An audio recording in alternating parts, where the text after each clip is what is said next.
કુંભારવાડા વિસ્તારમાં રોડ નારું જર્જરિત બન્યું। રોડ પર પડેલા ખાડાના કારણે મોટી જાનહાનિ કે અકસ્માત સર્જાવાની પૂરેપૂરી સંભાવના।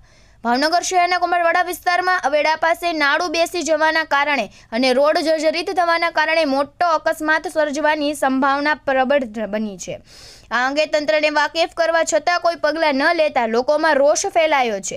શહેરના કુંભારવાડાથી નારી રોડને જોડતા માર્ગ પર ગંભીર અકસ્માત સર્જાવાની સંભાવના પ્રબળ બની રહી છે।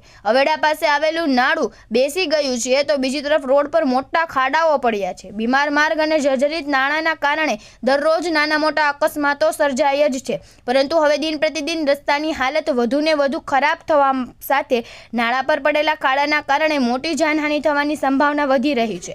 સમગ્ર બાબતને લઈને સ્થાનિક રહીશો તથા વાહન ચાલકોએ તંત્ર અને અધિકારો સાથોસાથ સ્થાનિક કોર્પોરેટરનું ધ્યાન દોર્યું હતું અને રોડ્સમાં સમારકામ તથા નાળું રિપીટ કરવા માટે માંગ કરી હતી। આમ છતાં આજ દિન સુધી તંત્ર દ્વારા કોઈ પગલાં લેવામાં આવ્યા નથી, ત્યારે કોઈ મોટી જાનહાનિ કે અકસ્માત સર્જાશે ત્યારબાદ જ તંત્ર પગલાં લેશે એવા સવાલો લોકોમાં ઉદ્ભવી રહ્યા છે। કેમેરામેન મિજલભાઈ માલિકિયા સાથે રિપોર્ટર ફિરોઝ મલેક, ભાવનગર।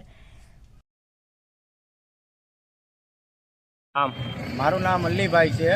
અલ્લીભાઈ, કઈ જગ્યાએ શું સમસ્યા છે? કુંભારવાડા અવેડા પાસે છે, કેબન ચાકીની દરગાહ પાસે, કે અહીંયા મોટા વાહનની અવર જવર અહીંયા રહે છે ને આ મેઇન રોડમાં ગણાય છે આ કે વાહનોને આવવા જવામાં બહુ તકલીફ પડી છે, કે જેથી કરીને કે આ ખાડો બેઠવાની તૈયારીમાં છે ને બીજા નંબરમાં કે કોઈની જાનહાનિ થાય એના પ્રતાપે અમે મીડિયાને જાણ કરી છે કે આની સાવચેતી રહે ને આનું તાત્કાલિક કામ લેવામાં આવે।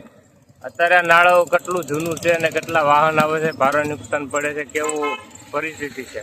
અત્યારે પરિસ્થિતિ તો બહુ વધારે છે કે ખાડો બેઠવાની તૈયારીમાં છે, કે જેથી કરીને આમાં કોઈને નુકસાન થશે, કે મોટું ભારે વાહનની અહીંયા અવર જવર રહે છે ને અમારે રિક્ષાવાળાને તકલીફ પડે છે અહીંયા, એટલે મેં મીડિયાને જાણ કરી કે તાત્કાલિક આનું કામ હાથમાં લે। અત્યારે ખાડો પડી ગયો, તૈડા પડી ગયા, કેવા મોટા તૈડા પડી ગયા? તૈડા તો બહુ મોટા પડી ગયા છે ને અહીંયા તો અમારે આ બધું મીડિયાને જાણ કરવી પડે એમ છે।